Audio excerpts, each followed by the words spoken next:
Amado Padre Celestial, hoy nos acercamos a ti con corazones que anhelan ser renovados por tu poder.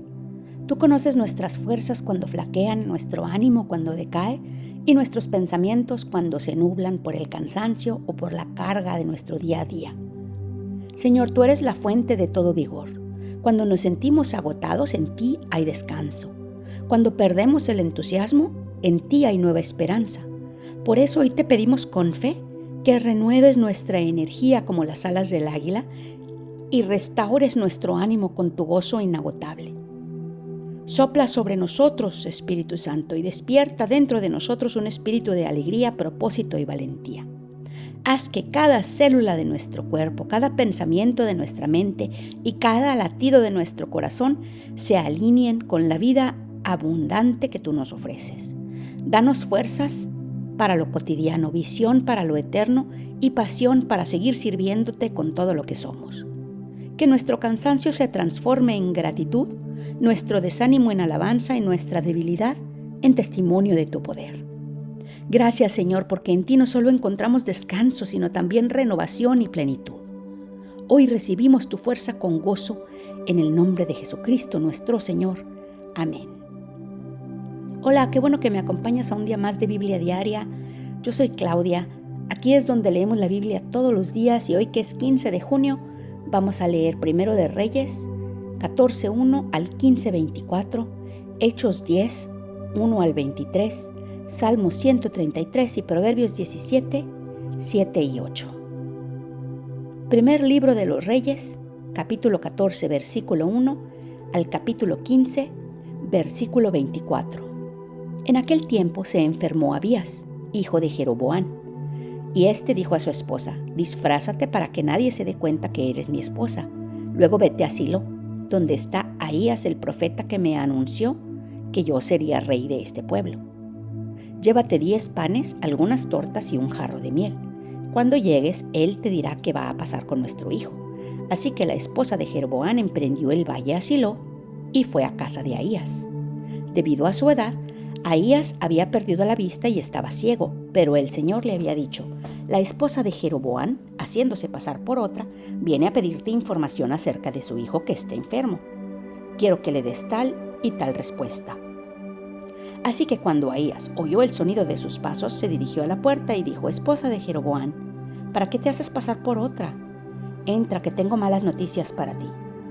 Regresa a donde está Jeroboam y adviértele que así dice el Señor Dios de Israel: yo te levanté de entre mi pueblo Israel y te hice su gobernante. Le quité el reino a la familia de David para dártelo a ti. Tú, sin embargo, no has sido como mi siervo David, que cumplió mis mandamientos y me siguió con todo el corazón, haciendo solamente lo que me agrada. Por el contrario, te has portado peor que todos los que vivieron antes de ti, al extremo de hacerte otros dioses, ídolos de metal. Esto me enfurece, pues me has dado la espalda. Por eso voy a enviarle una desgracia a la familia de Jeroboam. De sus descendientes en Israel, examinaré hasta el último varón, esclavo o libre. Barreré la descendencia de Jeroboam como se barre el estiércol hasta no dejar rastro. A los que mueran en la ciudad se los comerán los perros, y a los que mueran en el campo se los comerán las aves del cielo. El Señor lo ha dicho. En cuanto a ti, vuelve a tu casa. El muchacho va a morir en cuanto llegues a la ciudad. Entonces todos los israelitas harán duelo por él y lo sepultarán. De la familia de Jeroboam solo él será sepultado, porque en esa familia solo él ha complacido al Señor Dios de Israel. El Señor levantará para sí un rey en Israel que exterminará a la familia de Jeroboam. De ahora en adelante, el Señor sacudirá a los israelitas como el agua sacude a las cuñas.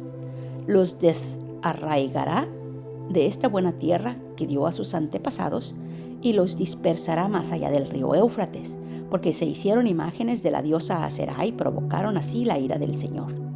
Y él abandonará a Israel por los pecados que Jeroboam cometió e hizo cometer a los israelitas.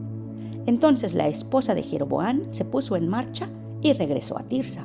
En el momento en que atravesó el umbral de la casa, el muchacho murió. Así que lo sepultaron y todo Israel hizo duelo por él, según la palabra que el Señor había anunciado por medio de su siervo, el profeta Ahías. Los demás acontecimientos del reinado de Jeroboam, sus batallas y su gobierno, están escritos en el libro de las crónicas de los reyes de Israel. Jeroboam reinó 22 años. Cuando murió, su hijo Nadab lo sucedió en el trono. Roboam, hijo de Salomón, fue rey de Judá. Tenía 41 años cuando comenzó a reinar. Reinó 17 años en Jerusalén, la ciudad donde, de entre todas las tribus de Israel, el Señor había decidido poner su nombre. La madre de Roboam era una amonita llamada Noamá. Los habitantes de Judá hicieron lo malo ante el Señor y con sus pecados provocaron los celos del Señor más que sus antepasados.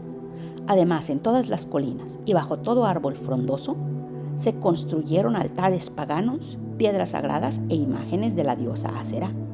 Incluso había en el país hombres que practicaban la prostitución sagrada. El pueblo participaba en todas las repugnantes ceremonias de las naciones que el Señor había expulsado del territorio de los israelitas. Sisac, rey de Egipto, atacó a Jerusalén en el 5º año del reinado de Roboam y se llevó los tesoros del templo del Señor y del palacio real. Se lo llevó todo, aun los escudos de oro que Salomón había hecho. Para reemplazarlos, el rey Roboam mandó hacer escudos de bronce y los puso al cuidado de los comandantes de la guardia que custodiaba la entrada del palacio real. Siempre que el rey iba al templo del Señor, los guardias portaban los escudos, pero luego los devolvían a la sala de los centinelas.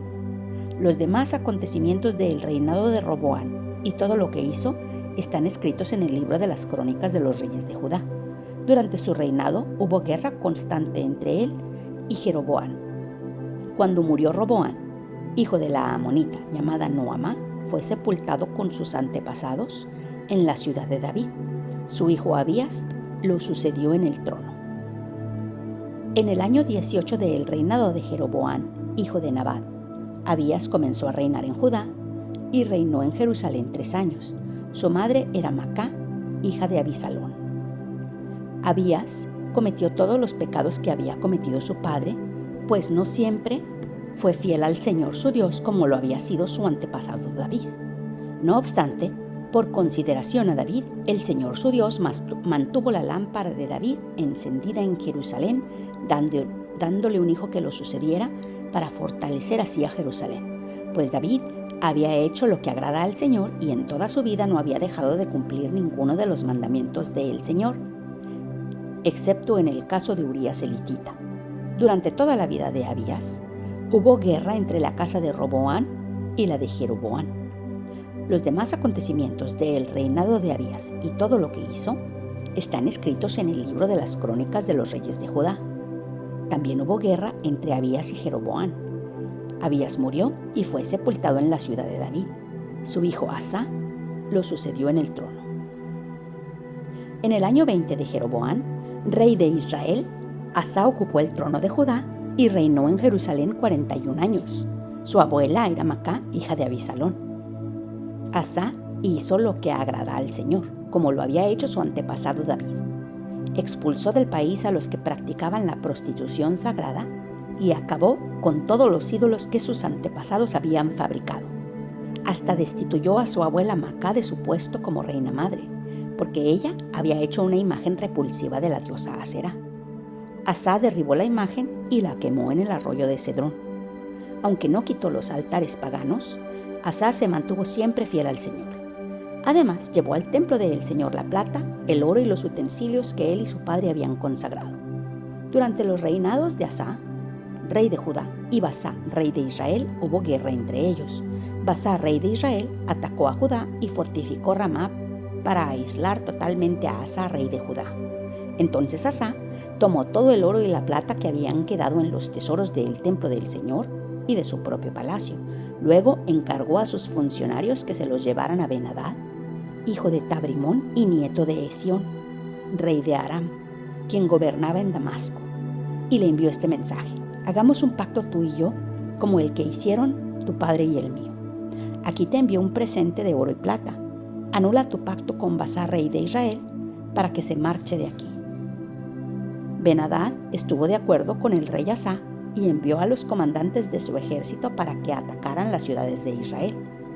Así conquistó Iyón, Dan, Abel Bet-Macá y todo Kineret, además de Neftalí. Cuando Basá se enteró, dejó de fortificar Ramá y se retiró a Tirsá. Entonces el rey Asá movilizó a todo Judá sin eximir a nadie, y se llevaron de Ramá las piedras y la madera con que Basá había estado fortificando la ciudad. Con ellas el rey Asá fortificó Geba de Benjamín y también Mizpa. Los demás acontecimientos del reinado de Asá, todo su poderío y todo lo que hizo, también lo que atañe en las ciudades que edificó, están escritos en el libro de las crónicas de los reyes de Judá. Sin embargo, en su vejez, sufrió una enfermedad de los pies. Luego Asá murió y fue sepultado con sus antepasados en la ciudad de David, y su hijo Josafat lo sucedió en el trono.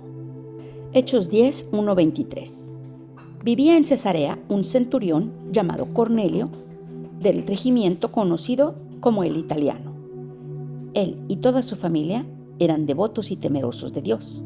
Realizaba muchas obras de beneficencia para el pueblo de Israel y oraba a Dios constantemente. Un día, como a las 3 de la tarde, tuvo una visión. Vio claramente a un ángel de Dios que se acercaba y le decía: «Cornelio». «¿Qué quieres, Señor?», preguntó Cornelio, mirándolo fijamente y con mucho miedo. «Dios ha recibido tus oraciones y tus obras de beneficencia como una ofrenda», contestó el ángel. «Envía de inmediato a algunos hombres a Jope para que hagan venir a un tal Simón, también llamado Pedro. Él se hospeda con Simón el curtidor, que tiene su casa junto al mar». Después de que se fue el ángel que le había hablado, Cornelio llamó a 2 de sus siervos y a un soldado devoto de los que le servían regularmente. Les explicó todo lo que había sucedido y los envió a Jope. Al día siguiente, mientras ellos iban de camino y se acercaban a la ciudad, Pedro subió a la azotea a orar. Era casi el mediodía. Sintió hambre y quiso algo de comer. Mientras le preparaban la comida, tuvo una visión. Vio el cielo abierto y algo parecido a una gran sábana que, suspendida por las 4 puntas, descendía hacia la tierra. En ella había toda clase de cuadrúpedos, como también reptiles y aves. «Levántate, Pedro, mata y come», le dijo una voz. «De ninguna manera, Señor», respondió Pedro. «Jamás he comido nada impuro o inmundo». Por segunda vez le insistió la voz: «Lo que Dios ha purificado, tú no lo llames impuro». Esto sucedió 3 veces y enseguida la sábana fue recogida al cielo. Pedro no atinaba a explicarse cuál podría ser el significado de la visión. Mientras tanto, los hombres enviados por Cornelio, que estuvieron preguntando por la casa de Simón, se presentaron a la puerta, llamaron y preguntaron si allí se hospedaba Simón, apodado Pedro. Mientras Pedro seguía reflexionando sobre el significado de la visión, el Espíritu le dijo: «Mira, Simón, 3 hombres te buscan, date prisa, baja y no dudes en ir con ellos, porque yo los he enviado». Pedro bajó y dijo a los hombres: «Aquí estoy, yo soy el que ustedes buscan. ¿Qué asunto los ha traído por acá?». Ellos contestaron: «Venimos de parte del centurión Cornelio, un hombre justo y temeroso de Dios, respetado por todo el pueblo judío. Un ángel de Dios le dio instrucciones de invitarlo a usted a su casa para escuchar lo que usted tiene que decirle». Entonces Pedro los invitó a pasar y los hospedó. Al día siguiente, Pedro se fue con ellos acompañado de algunos creyentes de Jope. Salmo 133. Cuán bueno y cuán agradable es que los hermanos convivan en armonía. Es como el buen aceite que desde la cabeza va descendiendo por la barba de Aarón hasta el borde de sus vestiduras. Es como el rocío de Hermón que va descendiendo sobre los montes de Sión. Ciertamente allí el Señor envía su bendición, vida para siempre. Proverbios 17, versículos 7 y 8. No va bien con los necios el lenguaje refinado, ni con los gobernantes la mentira. El soborno es como una piedra valiosa para quien lo ofrece. Piensa que donde quiera que vaya tendrá éxito. Eso es todo por hoy. Qué bueno que me acompañaste. Te amo. Dios nos ama. Oremos para que perdone nuestros pecados, nos bendiga, nos proteja, nos prospere. Y si Dios quiere, aquí te espero mañana.